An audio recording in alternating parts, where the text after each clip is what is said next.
So in this video, I'm going to be showing you how to make jump rings using your basic tools and a special tool that you can make a bunch of jump rings with really fast. Alright, so let's start with the simple tools first.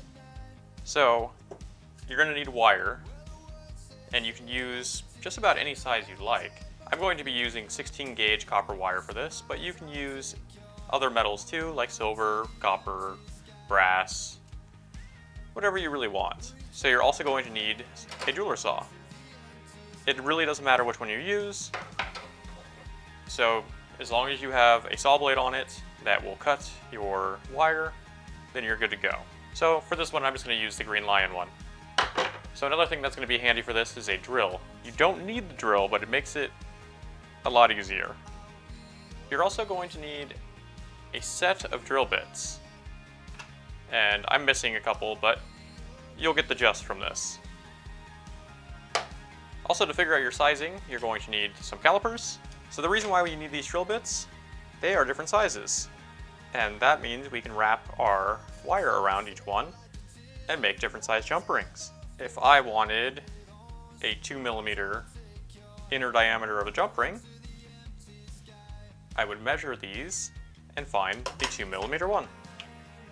So this will be the closest one to a 2mm. Or if you just have metric drill bits, you can actually look at the drill bit sizes. But I don't, so you have to measure them. Alright, so you're just going to take your drill, bit, and put it in backwards.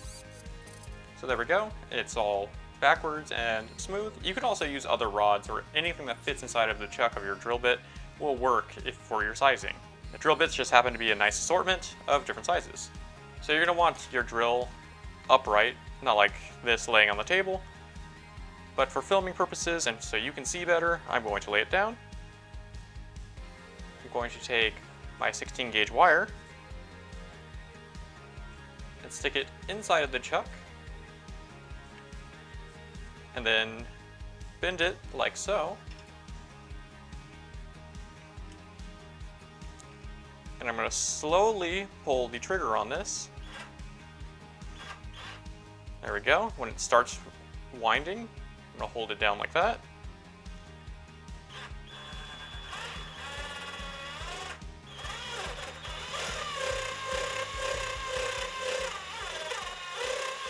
And you want these to be as tight as possible to one another.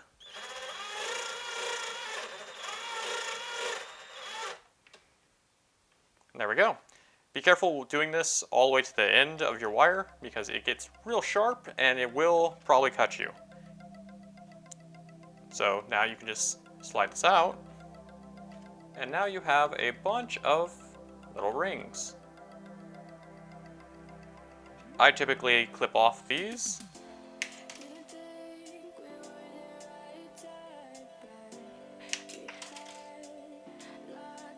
And now this is ready to cut into jump rings. So we're going to move over to a bench pen. So I'm going to use my saw now with some saw lubricant on the blade. You can also put it on your piece itself so you don't have to keep loading up your blade. I like to use these little holes because it has less area to move around in. So with that in there, I'm going to start my cutting. And be careful when doing this because you can slip and hit your fingers. Also, if this is too tall for you, you can just cut one of the rings in the center and shorten this up. Start with the top.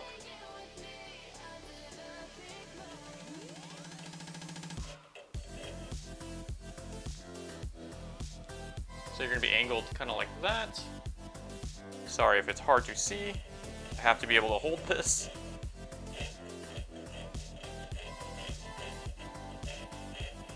So just go slowly like this, and you'll start cutting through each ring. And you can just take them off and put them to the side.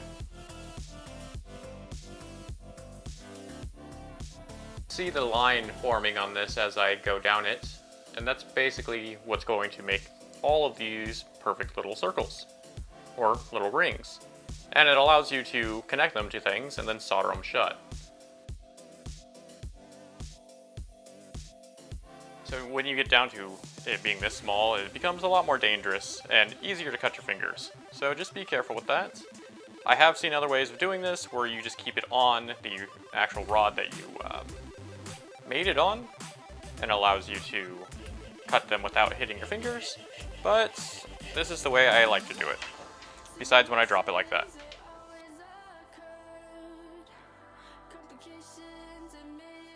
Alright, so there we go. And there are easier ways to do that by hand, but this is the way that I've always done it. And I usually don't cut rings that are this small or need this many of them, so just keep that in mind. Alright, so here they all are, and this took about 10 minutes to cut and get all done. So that made 16 of these in about 10 minutes or so, which is fine, and that's how you can make jump rings. So now I'm going to show you a tool that I got that makes it so you can make a bunch of jump rings really quick.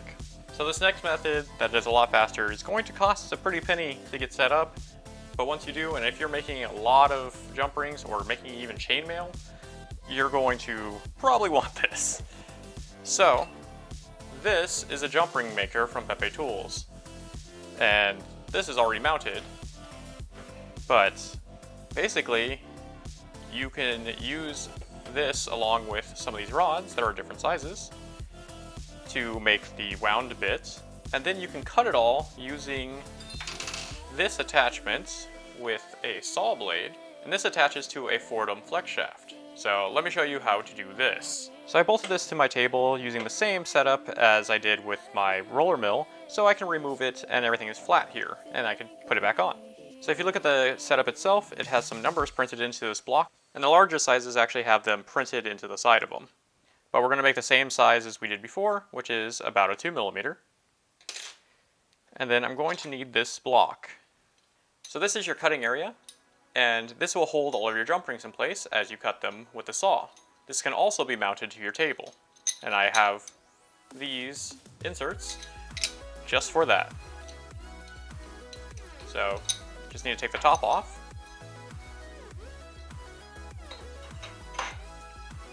And if you take a quick look inside, this will be the top, and this will be the bottom area. And what that even means is you'll start cutting here and come down to the bottom, and it has a stop here. This line right here also is an indicator of how far you can put your jump ring coil in. So I'm going to take this and screw it into my table. So there we go, that's all mounted in place. And then I'll leave everything off of it for now. So I'm going to take my 2mm rod and put it inside of the drill chuck and tighten it down. And then I'm going to take my spool of wire and, just like with the drill, stick it inside of here like this and bend it right here. And then slowly crank it and line it up.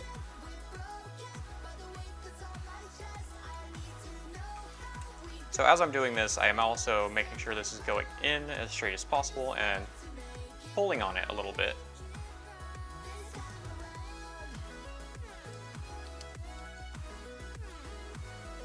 And right as I get to the end right here, I'll stop and then cut this off. You can just slide it out. The thicker ones actually have a hole through the rod that you put this into instead of shoving it inside of the chuck. So I'm just going to cut this end off. And then I'm going to flatten that down. So there we go.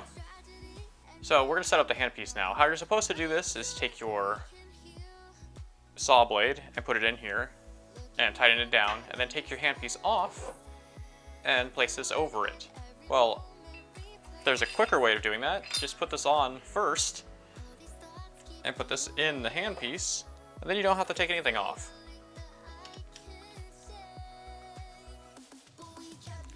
And be careful around this blade, you can cut yourself.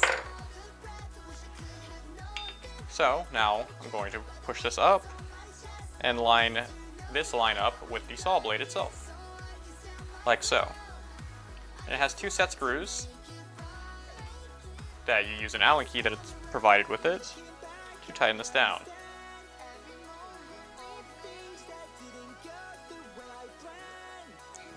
Alright, so the next thing you do is you take your coil of jump rings and some sort of cut lube or beeswax. This kit actually came with this cut lube, so use this.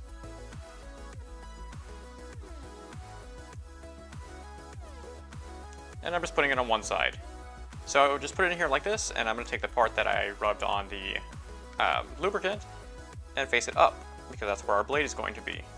And just push it down to this base piece right here, so everything is in place. Now I'm going to take my top cover plate, and you can see that it has an area in here that will hold our rings in place. So as you can see, this is actually spring loaded. So the easiest way I found to do this, to make sure everything is straight, is hold it down with my hand like that, and then tighten these down. And don't over tighten them, because it'll pull to one side. So there we go, you just want it pretty snug in there. So now for the fun part, we get to saw through all this, using our flex shaft setup. So what you want to do is take this, and roll it in place. Make sure your blade is not hitting and it moves freely. I'm going to make sure that it's staying straight across. And then I'm going to rev up my motor. Go through everything, stop, and remove it. And here we go, all of those are cut in a couple seconds, once you've set up everything, of course. So now you have a ton of jump rings. So I'll actually count these and see how many are here and compare it. So here we go, here's everything. So if you have the whole thing set up already, you can do this, and then once it's set up, you can just keep making rings like crazy. And you can see there's 43 right here in that coil. You could probably put that rod not as far into the chuck and get more out of each cut too. That being said, these are still a way to do this if you don't have all the stuff to make jump rings this way. And this is how I've been doing it for a very long time. But now seeing how fast you can do these, I can work on more things that have a lot of jump rings, like my own chain. And keep an eye out for a video for that, because that is something I'm actually working on. You can also start making chainmail stuff, because you can make rings extremely quick. So something else you might like is it makes a bunch of metal sawdust, which if you do inlays like I do, this is a good way to collect it if you're making a bunch of rings anyways. So this entire setup is nice, and like I said, if you're making a lot of jump rings or working with a lot of stuff that needs jump rings, it's a great setup, and you can make them extremely fast. The downside is, it is kind of expensive. You need a flex shaft to run this, and the setup. On PepeTools, this setup is about $215 just for the parts to go onto your flex shaft. And if you bought a flex shaft, they run anywhere from $100 for a very cheap one to $300 for this nice Fordham one that I have. And you have to make sure that you have the handpiece that actually fits this. And this is designed to go around the Fordham handpiece, the number 30, I believe. So that's something else to think about. So if you head over to PepeTools and find this setup, you can get it for $215. And you can get $30 off of that if you use my code MEOW at checkout, because anything over $100 from them, you get $30 off. So that's one thing you can do.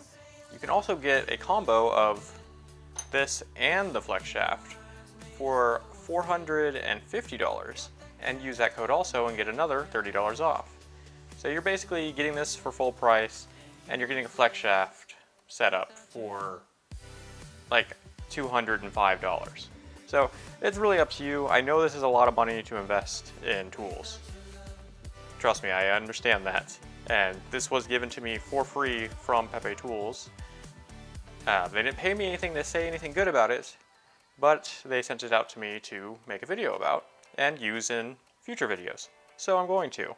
That being said, I am 100% aware that you can just do this a couple of different ways, and I showed one of them actually of how I used to do it. But from now on, I'll be just using this because it makes them extremely fast, And I've made a couple hundred of these rings now, and I'm actually really liking how they come out. But I wanted to make sure you guys saw this and knew about this. So in the comments, let me know if you would like to see some more stuff about jump rings and how to use them into projects, or make something kind of like this. Just let me know. So if you'd like to watch another whip video of mine, you can click on the one right here. And if you want to see an entire playlist of a bunch of different techniques, there's one right down here. Well, that's about it, and I'll see you guys in the next video. Bye! Without your love.